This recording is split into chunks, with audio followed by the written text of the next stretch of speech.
আসসালামু আলাইকুম সুপ্রিয় দর্শক, আজ তৈরি করে দেখাবো ঘরে পাতা মিষ্টি দই। ঘরে কিভাবে পারফেক্টভাবে মিষ্টি দই তৈরি করবেন সেই রেসিপিটি আপনাদের সাথে শেয়ার করছি। তো চলুন তাহলে দেখে নিই আমি কিভাবে মিষ্টি দই তৈরি করে নিয়েছি। মিষ্টি দই তৈরি করার জন্য প্রথমে আমরা ক্যারামেল তৈরি করে নিব। তার জন্য একটি হাঁড়িতে দিয়ে দিচ্ছি চিনি। এখানে আমি হাফ কাপ পরিমাণ চিনি দিয়েছি। চুলার আঁচটাকে কমিয়ে আমরা একটু ক্যারামেল তৈরি করে নিব।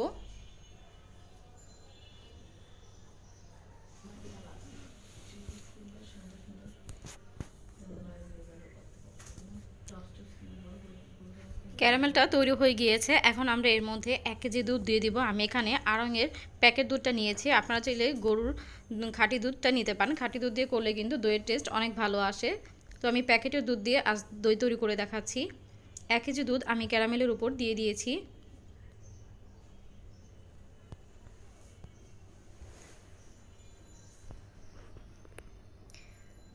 ক্যারামেলটা কিন্তু একটু গলতে সময় লাগবে, যেহেতু আমরা দুধটা একদম ঢেলে দিয়েছি। ক্যারামেলটা কিন্তু জমে গিয়েছে। ক্যারামেলটা যখন গলে যাবে তখন দুধের কালারটা কিন্তু চেঞ্জ হয়ে আসবে। তো এই তো দেখতে পাচ্ছেন দুধের কালারটা কিন্তু হালকা হালকা চেঞ্জ হয়ে আসছে, এবং দুধটা যখন আরও বেশি শুকিয়ে যাবে, ঘন হয়ে আসবে, তখন কালারটা আরও বেশি গাঢ় হয়ে যাবে।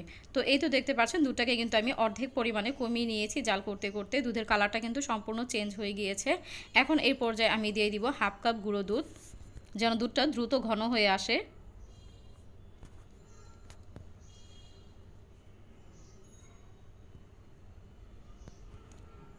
গুঁড়ো দুধ দিয়ে অনবরত নাড়াচাড়া করে আমি ভালো করে মিশিয়ে নিচ্ছি। দুধটাকে আমি আরও কিছুক্ষণ জাল করে নিব। অন্যদিকে আমি টক দই নিয়ে নিচ্ছি। আমি এখানে হাফ কাপ টক দই পানি ঝরিয়ে নিব।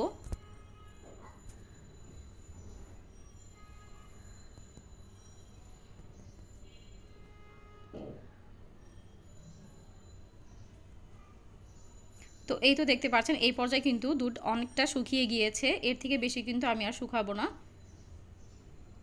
এই পর্যায়ে দেখতে পাচ্ছেন দুধটা কিন্তু অনেকটা ঘন হয়ে গিয়েছে, এবং দুধটা কিন্তু আমি 1 কেজি দুধকে জাল করে কিন্তু হাফ কেজির মতো করে নিয়েছি।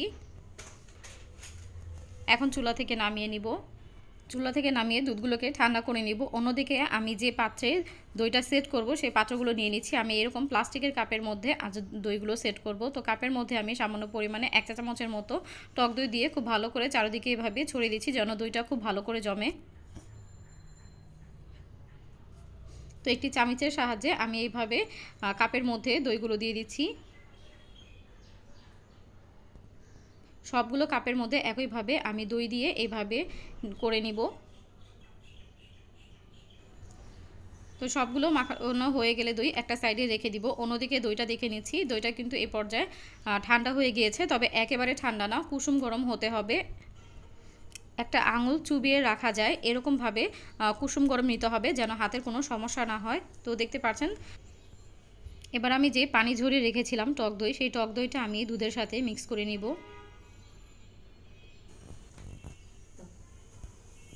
এবার একটি হ্যান্ড উইক্সের সাহায্যে খুব ভালো করে মিশিয়ে নেব। কোনো রকম লাম্পস যেন না থাকে, দই যেন দলা পেকে না থাকে। খুব স্মুথলিভাবে কিন্তু মিশিয়ে নিতে হবে।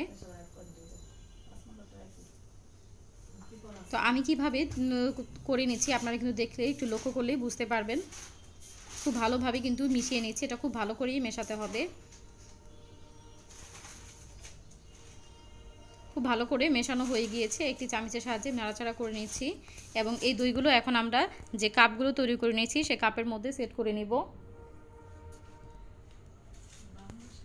তো প্রথমে আমি এরকম ছোট 2টা কাপ নিয়ে নিচ্ছি।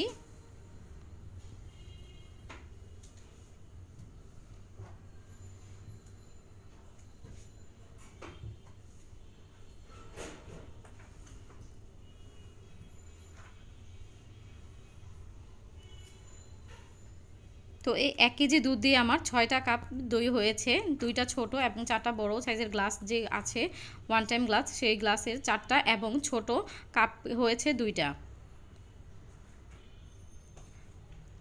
আপনারাও কিন্তু এইরকম দই তৈরি করে কিন্তু রেখে দিতে পারেন। প্রতিদিনই ইফতারের সময় কিন্তু এই দইগুলো খেতে পারেন। একসাথে বেশি করে কিন্তু দইগুলো তৈরি করে রাখতে পারবেন। এতে করে একটা দই বড় পাত্রে যদি দই তৈরি করি আমরা, তখন দই থেকে যদি আমরা কেটে খাই তারপরে কিন্তু সেই দই থেকে পানি ছেড়ে দেয়। আর আপনারা যদি এইভাবে তৈরি করে নেন তাহলে কিন্তু সেই দইগুলো আর নষ্ট হওয়ার কোনো চান্স থাকবে না। তো 4টা কাপের মধ্যে কিন্তু দেয়া হয়ে গিয়েছে।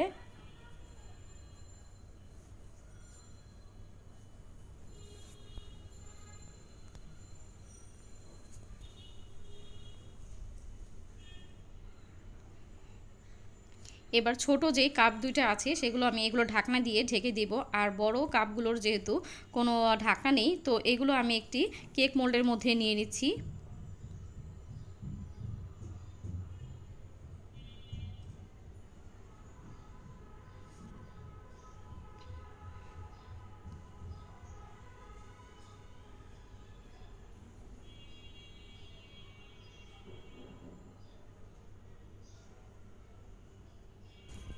এখন মোল্ডটি ঢেকে দিতে হবে, তার জন্য আমি ফয়েল পেপার নিয়ে নিয়েছি। আমি এই মোল্ড অনুযায়ী ফয়েল পেপার কেটে নিয়েছি এবং ফয়েল পেপার দিয়ে খুব ভালো করে মুড়িয়ে দিচ্ছি যেন ভিতরে কোনো বাতাস ঢুকতে না পারে এবং বাহিরেও বের হতে না পারে।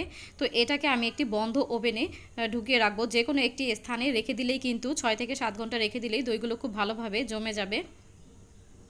আমি খুব ভালো করে কিন্তু র্যাপ করে নিয়েছি। এবার আমি একটা বন্ধ ওভেনে আর ভিতরে রেখে দিব 6-7 ঘন্টার জন্য।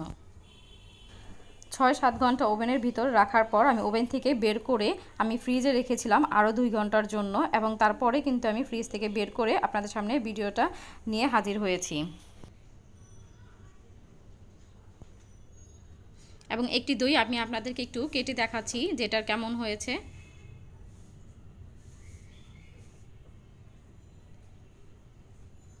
এই তো দেখতে পাচ্ছেন দইটা কিন্তু একদম পারফেক্ট হয়েছে।